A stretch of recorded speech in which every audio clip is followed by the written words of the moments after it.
এখানে এই এসি ইনপুটের এই জায়গাতে যখন এসি দেওয়া হচ্ছে, এসি মানে হলো একবার ওই বিদ্যুতের পজিটিভ পালস আসবে, ঠিক তারপর পরপরই আবার নেগেটিভ পালস আসবে। নেগেটিভ পালস আসবে। তো এখন পজিটিভ পালস যখন আসতেছে তখন এটিতে এখানে প্লাস, এই পাশে হচ্ছে মাইনাস, তখন এটার জন্য হচ্ছে ফরওয়ার্ড বায়াস। ফরওয়ার্ড বায়াসে একটা তরঙ্গ পার হবে, অর্ধ তরঙ্গ। ঠিক তার পরপরই যখন নেগেটিভ পালস আসতেছে এই পাশে নেগেটিভ, তখন এই পাশে প্লাস।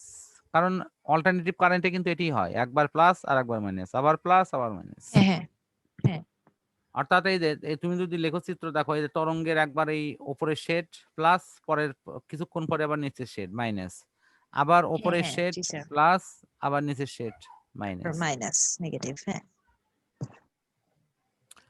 তো এখন তাহলে এই যে প্লাস অংশ আসলে ফরওয়ার্ড বায়াস হয়, বিদ্যুৎ যাচ্ছে। তার মানে তখন তুমি এই যে হ্যাঁ এই লেখচিত্রটা পাচ্ছ। যখনই তোমার এই যে নিচেরটা, এই যে নেগেটিভটা আসছে, তখনই কিন্তু কোনো বিদ্যুৎ নাই। বিদ্যুৎ নাই বলে কিন্তু মাঝখানেটা ফাঁকা, হ্যাঁ দেখো এখানে ফাঁকা। জি আবার স্যার, যখন জি স্যার। আবার যখন এই উপরের এই যে এই পালসটা আসছে, তখন কিন্তু আবার এই যে উপরের অংশটা পার হচ্ছে। তাহলে তুমি নিজেই দেখো, এই হ্যাঁ লেখচিত্রের নিচে আছে দুটো, উপরে আছে দুটো। তাহলে এই এই ডায়োডটা তোমার কি করছে? এই ডায়োড ওই পালসের হাফ হাফ করে পার করছে, হুম নিচের অংশ কিন্তু পার করেনি। ভালো করে দেখো, জি স্যার। ঠিক আছে?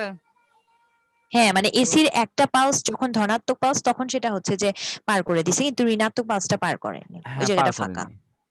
হুম আমি যদি বলি এটাকে, যদি এই যে মানে ডায়োডটাকে যদি উল্টো উল্টো দিক করে দিতাম, তাহলে কি হতো জানো? জি স্যার, এই তখন তো ডায়োড, ডায়োডের মানে মাথাটাই ঘুরে গেছে, তখন মাইনাস পালসটাই পাওয়া যাবে, আর হচ্ছে যে ইয়েস পজিটিভ এরটাই পাওয়া যাবে না।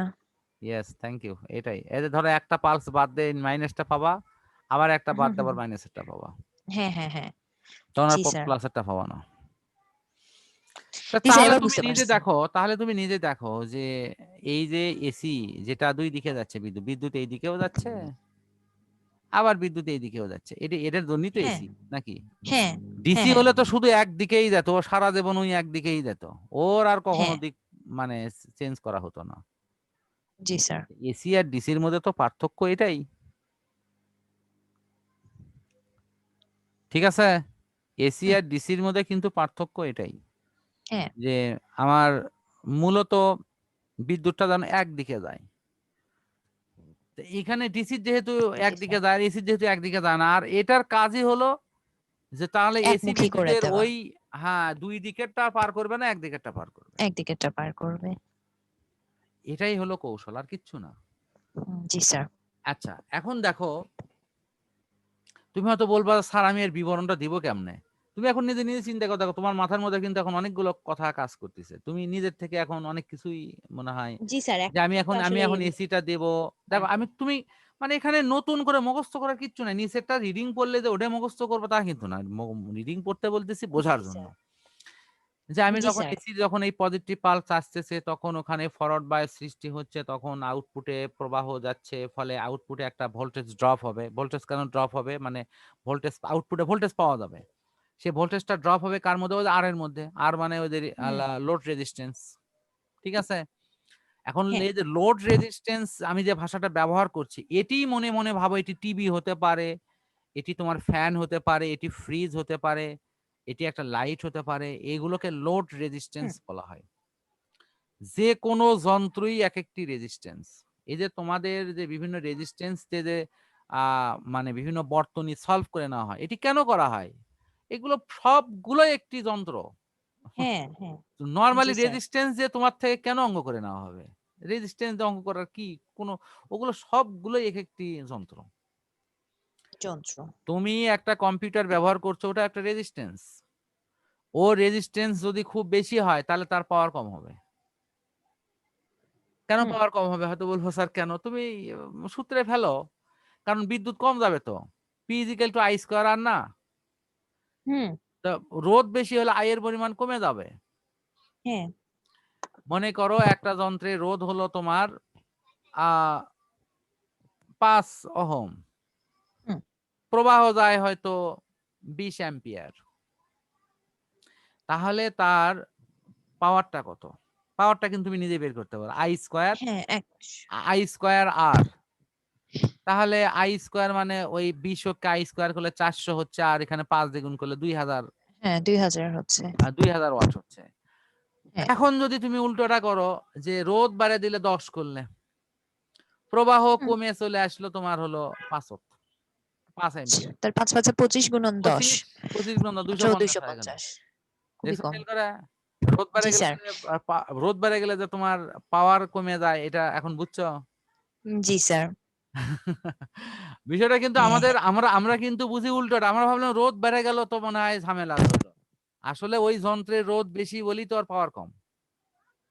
হ্যাঁ হ্যাঁ, জি এখন স্যার, তুমি হয়তো বলবা কথা যে ঠিক। স্যার তাহলে আমরা ওই যন্ত্রের পাওয়ার রোদ কমিয়ে দেবো, যন্ত্রের পাওয়ার বাড়িয়ে দেবো, কিন্তু যন্ত্র তো তখন সহ্য কেটে যাবে, নষ্ট হয়ে যাবে। হ্যাঁ হ্যাঁ সেটাই, যন্ত্রের পাওয়ার বাড়ায় তো লাভ না, আমাদের তো রোদের মধ্যে দিয়েই হ্যাঁ, দরকার, মানে আমার ওই রোদ যদি বেশি কোম্পানি থাকে তাহলে। ওটা মাপেই দেখছে ও কি পরিমাণ কারেন্ট খাবে, সেই পরিমাণ হ্যাঁ কারেন্ট খরচ করার জন্য ওই পরিমাণ রোদ বিভিন্ন ভাবে তাই সংযুক্ত করে, ওটাকে বায়োসিং বলা হয়, বুঝছো? ওখানে একটা সার্কিট থাকে, সেই সার্কিটে তারা বিভিন্ন মানের রোদ ব্যবহার করে ওই মানের তড়িৎই তারা তৈরি করে। ও ওর চেয়ে বেশি তড়িৎ দিলেই কিন্তু কেটে যাবে। হুম, ঠিক আছে? তো এই জন্য জি স্যার। কোনো কারণে যদি ভোল্টেজ বাড়ছে বাট প্রবাহ যদি না বাড়ে, সেক্ষেত্রে ওই যন্ত্রটি নষ্ট নাও হতে পারে। কিন্তু যদি প্রবাহ বেড়ে যায় তাহলে নষ্ট হওয়া তাহলে তো নিশ্চিত। হ্যাঁ সেটাই, মানে আসলে আমাদের স্কয়ার হয়ে এই যাচ্ছে তো এই জন্যই জন্য হলো নিরাপত্তা ফিউজের বেশি ঝামেলাটা দরকার। বাড়তেছে। ওই যে নিরাপত্তা ফিউজ বা তোমার এই যে আমরা যে সার্কিট ব্রেকার, এগুলো ওই জন্যই ব্যবহার করা হয়। প্রবাহ বাড়ার সাথে সাথেই হুম। হ্যাট খ্যাট করে তোমার মনে করো ওরা অফ হয়ে যাবে। জি স্যার। সার্কিট ব্রেকার অফ হয়ে যাবে, আর নিরাপত্তা ফিউজ হলে সেটা ক্যাট ক্যাট করে কেটে দেবে। কেটে যাবে। তো সুতরাং ভোল্টেজ তোমার 220 এর জায়গায় 240 হলে সমস্যা নাই। এটা মনে, আমি বলবো যে স্ট্যাবল 220, 240 হয়ে গেছে, ঠিক আছে, এটি চাপ নিতে পারবে, কিন্তু অ্যাম্পিয়ার হয়তো সে সহ্য করতে পারে 10 অ্যাম্পিয়ার। এটি যদি 10 হুম থেকে 12 হয়, তার জন্য সেটি সহনীয় নাও হতে পারে, কেটে যেতে পারে। কারণ হুম। অ্যাম্পিয়ারটা খুবই গুরুত্বপূর্ণ। জি স্যার। এই জন্য আমাদের কিন্তু আসলে সবচেয়ে ভালো হলো তোমার স্টেবিলাইজার ইউজ করা। দামি ইলেকট্রনিক্স যন্ত্রগুলোর সাথে অবশ্যই স্টেবিলাইজার ইউজ করা উচিত। তাতে ওই যন্ত্রটি সেফ থাকে, এবং ভালো মানের একটা স্টেবিলাইজার ইউজ করলে হয়তো আমরা সাময়িকভাবে মনে করতেছি যে 2.5 থেকে 3,000 টাকা একটা স্টেবিলাইজারের দাম, বা ভালো মানের 3200 বা 3500, মানে আমি একটা এভারেজ যদি বলি 2.5 থেকে 3.5 এর মধ্যে ম্যাক্সিমাম স্টেবিলাইজার গুলো পাওয়া যায়। তো তো একটি বাজারে লোকাল কোম্পানি না নিয়ে একটু নির্ভরযোগ্য ভালো কোম্পানি স্টেবিলাইজার নিয়ে এসে, আমি নিজেই এর আগে ক্ষতিগ্রস্ত হয়েছি নানা জিনিসে, তারপরে আমি প্রত্যেকটা যন্ত্রে আমি স্টেবিলাইজার ইউজ করি। আমার ল্যাপটপের সাথে, কম্পিউটারের সাথে, সবার সাথে স্টেবিলাইজার আছে, প্রিন্টারের সাথে। হ্যাঁ, আলাদা আলাদা ও না, আমি হয়তো একটা বড় স্টেবিলাইজার নিয়ে এগুলো সবার সাথে কানেক্টেড দিছি। ও আমি সে কেবল সেটাই জিজ্ঞেস হ্যাঁ, করতে না না, যাচ্ছি যে হ্যাঁ, আসলে সবার আলাদা সাথে করে দিতে হয় নাকি। না, ও সবার সাথে না, না তাই বলে আবার একটাতে তো আর 10টা চলবে না, হয়তো একটাতে দুই হ্যাঁ তিনটে চললো। জি স্যার, সেটা বুঝতে পারছি। হ্যাঁ, সেভাবে ইয়ে করা আছে। আমি ওই এর আগেও কিনছিলাম ওয়ালটন থেকে 3টা কিনছিলাম, আর পরে ওয়ালটন থেকে আরেকটা 4টে দিয়ে মোটামুটি আমার পুরো বাসার বিভিন্ন যন্ত্রগুলো হয়েছে। আমার স্মার্ট টিভি ওটাও তোমার ওই ইয়েতেই চলে।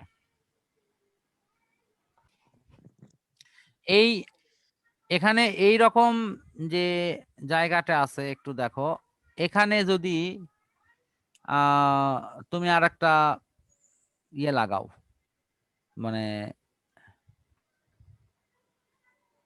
আর একটা যদি তুমি এরকম ডায়োড লাগাও, তা যখন এই পাশে পজিটিভ পালস গেল, তখন এই পাশে কি আসবে? নেগেটিভ। নেগেটিভ আসবে, এটাই তো কথা।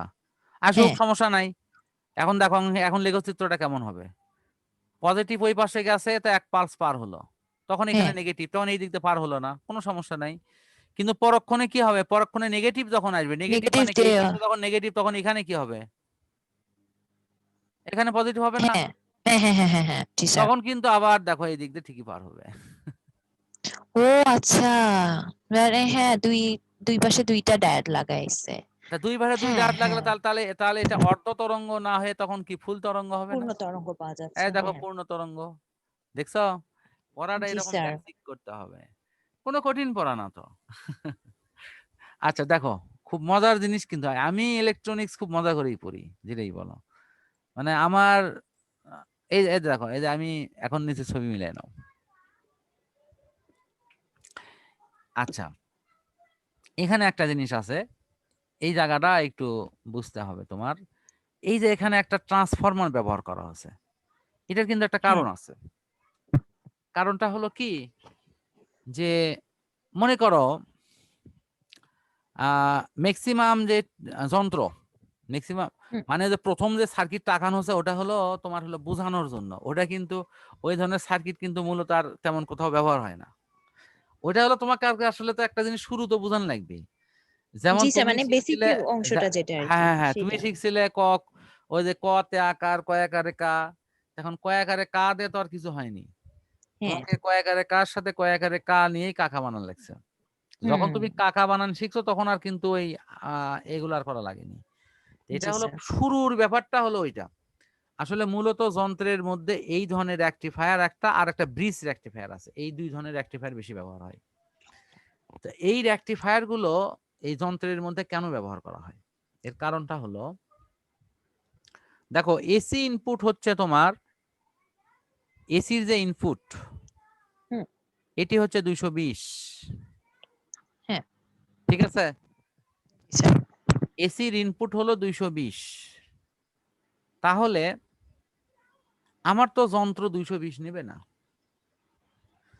যন্ত্র বলিচ্ছে আমার হ্যাঁ লাগবে হলো 12 ভোল্ট, অথবা বলতেছে আমার লাগবে হলো 20 ভোল্ট,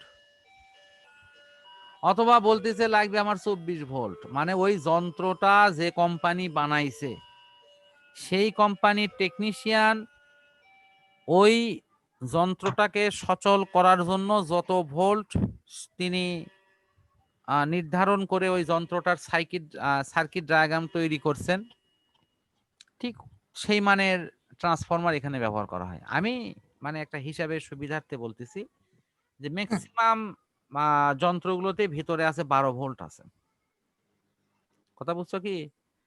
অথবা 24ও থাকতে পারে, ম্যাক্সিমাম গুলো 12 থাকে। তাহলে এই 220 কে 12 করার জন্য এখানে একটা ট্রান্সফরমার ব্যবহার করা হয়। এবং তুমি যদি একটা টিভির সার্কিট খোলো, তার ভিতরে দেখবে একটা ছোট্ট ট্রান্সফরমার আছে, এবং ওই ট্রান্সফরমারের প্রথম লাইন ইনপুট হয়, আউটপুটে যে লাইনটা সেই লাইনটা তোমার ওই টিভির সার্কিটের মধ্যে ঢুকে পড়ছে, এবং টিভির সার্কিটে ঢুকে পড়ছে, ঢুকে পড়ে কি হয়েছে, এই যে এই ঘটনাটা ঘটছে। অর্থাৎ এর ভিতরে ডায়োডটা বসানো আছে ওই টিভির সার্কিটে, আচ্ছা। এবং ওই ডায়োডটা তখন আবার এখান থেকে এসি সাপ্লাই করছে। ওকে, সেই হ্যাঁ এসিটা এই এই এই এসিটা এখানে ডিসি, মানে সরি আমি পালসেটিং ডিসি সাপ্লাই করেছি, এখানে অর্ধেক করেছে, এখানে অর্ধেক করেছে, এই হ্যাঁ অর্ধেকটা এখানে এই দুটো জোড়া লাগে ফুল হচ্ছে। এখন এই ডিসিটা কিভাবে আরো সুন্দর মানে ডিসি করা যায় সেটি আমি পরে আলোচনা করেছি, কিন্তু আসলে তুমি শুধু এটুকু শিখলে যে এসিটা এখানে ডিসি হলো। তাহলে আমি জি এখন স্যার। যদি বলি এই 220 ঢুকে এখানে 12 হলো, 12 12 ঢোকার সময় কিন্তু এসি ছিল, এই 12 এসিটা এখানে ডায়োডের মধ্য দিয়ে পার হওয়ার পর হলো পূর্ণাঙ্গ, এটা হলো ডিসি। তবে এই হুম, ডিসিটাও কিন্তু যেটা ফ্রেশ ডিসি সেটা কিন্তু না, এটাকে বলা হয় পালসেটিং ডিসি। পালসেটিং ডিসি মানে ঢেউ খাওয়ানো ডিসি। এখানে বিদ্যুতের মান তাই তো, একটু আপ ফ্রেশ ডাউন। ডিসি তো হওয়ার কথা একদম সোজা হ্যাঁ, লেখা, ফ্রেশ ডিসিটা কিভাবে তাই তো। হবে এটা আমি বুঝাই দিচ্ছি পরে, এটা এখন না, আগে তুমি আগে এই পর্যন্ত আসো। জি স্যার। তাহলে মাথায় আসছে কি হ্যাঁ যে 220 ইন করতেছে, আমার এখানে 12 দরকার হোক, 24 দরকার হোক, 20 দরকার হোক, এই কোম্পানির যা দরকার ওই সার্কিটে সেটি আমি এখানে ইনপুটে ওই সিস্টেমে এখানে ট্রান্সফরমার বসানো আছে, হুম এবং আউটপুটে আমরা সেই ভোল্টেজটাই এখানে পাচ্ছি। ওকে, আউটপুটে জি আমরা স্যার। সেই ভোল্টেজটাই পাচ্ছি, এবং সেটি আম, এই ডায়োডের মধ্য দিয়ে আসে এটি ডিসিতে রূপান্তর হচ্ছে, এবং আমাদের যেটা মূল উদ্দেশ্য সেটি হাসিল হয়ে যাচ্ছে। তাহলে আশা করি এই ট্রান্সফরমার ব্যবহারের উদ্দেশ্যটা তুমি বুঝতে পারছো। কাজে জি স্যার। ট্রান্সফরমারটা কিন্তু সরাসরি এই রেকটিফায়ারের কোনো অংশ না। এটা কিন্তু আমার মনে রাখা লাগবে। এটা দেওয়া হয়েছে এই কারণে যে আসলে এই রকম রেকটিফায়ারের শুরুতে একটা ট্রান্সফরমার দেওয়া হয় যে কোনো যন্ত্রেই। হুম, কথা বুঝতে পারছো তো আশা করি। জি স্যার। আচ্ছা, তাহলে দেখো আমি এই যে আমি আজকে যেভাবে এটা বললাম, তুমি কষ্ট করে আজকে রাতেই মানে আমার পড়ার পরে যদিও সময় খুবই কম থাকে আমি যেটা জানি, কিন্তু তারপরেও আমার মনে হয় যে এই পৃষ্ঠাটা অন্তত অন্তত কিছু না হোক এই পৃষ্ঠাটা যদি 10টা মিনিট হলেও তুমি যদি একটু একটু ওই হোয়াটসঅ্যাপ বা তোমার মেসেঞ্জার যেখানেই আছে আর কি, মানে হ্যাঁ, হ্যাঁ। সেখান থেকে একটু দেখে নিও। জি দেখে স্যার। নিলে হবে কি, দেখে নিয়ে একটু রিভিউ করে তুমি আল্লাহর নামে শুয়ে পড়ো। এটা হলো তো। খাওয়া দাওয়া তো মনে হয় করছো নাকি? না খাওয়া স্যার, এখনো করিনি। হাই মাবুদ, খাওয়া দাওয়া আগেই করে ফেলবা। খাওয়া দাওয়া আসলে ইসলামী নিয়মে আগে করাই ভালো। জি স্যার, আমরা আসলে আগেই করি। আগে বলতে হচ্ছে 9টার দিকে করি, কখনো সাড়ে 8টার দিকে করি না, 8:45 9টার দিকে। কিন্তু আজকে আর কি আচ্ছা, হয়নি। বুঝতে পারছি। আচ্ছা ঠিক আছে, আমি আগেই ছুটি দিয়ে দেবো 10 মিনিট। না স্যার, আরো দরকার নাই। তোমার আম্মু কষ্ট করবে। আসলে